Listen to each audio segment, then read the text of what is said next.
1 kilong malagkit, hugasan, 1, 2, 3, or hanggang pumuti yung sabaw. Yes. Tapos, pagtapos ng hugasan, pag okay na, sabawan ng 1 kilong tubig. Yes. Pagtapos sabawan ng 1 kilong tubig, ilagay sa kalan, syempre. Palutuon ang malagkit. Na. Tapos, ari ng aton nagata. Bali, 3 ni siya kaya 3 ka gata. Yung napiga na yung nabinili ko. Para hindi na hassle.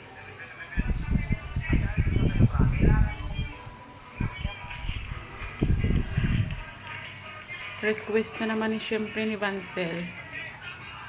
Biko. Si Vancel na daw mata.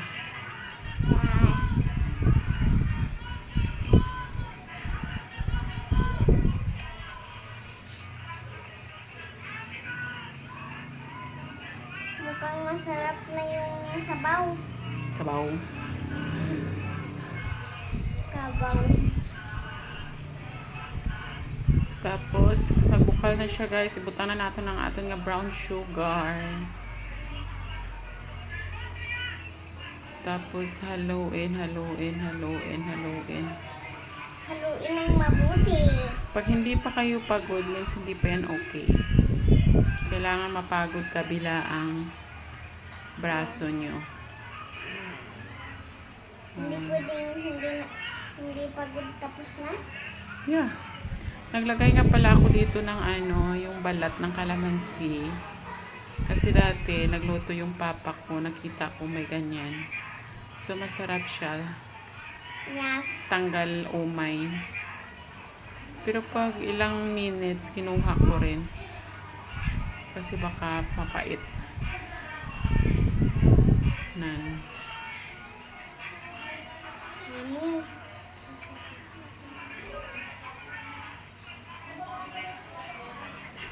Patapos maglagay din ako ng muscovado sugar. Sugar.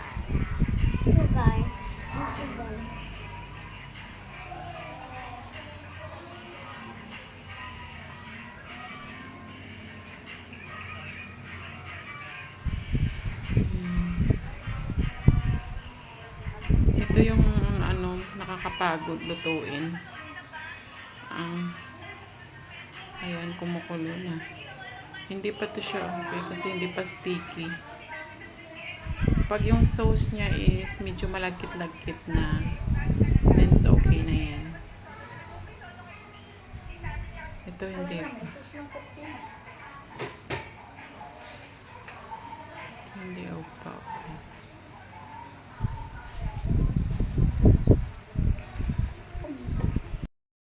Ito na guys, ilagay sa natin ang ating malagkit.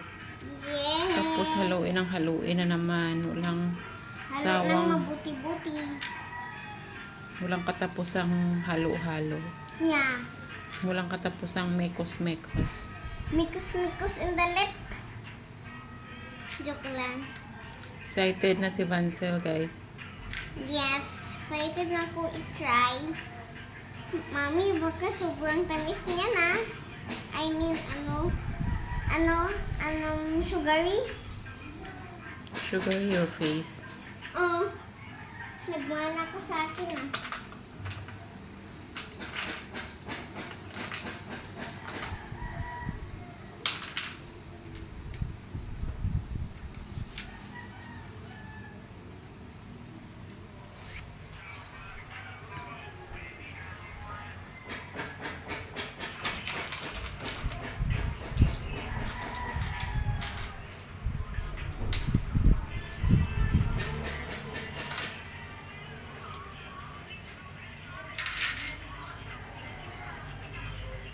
Kapoy na gid guys. Kapoy na gid sa sige ka ukay-ukay.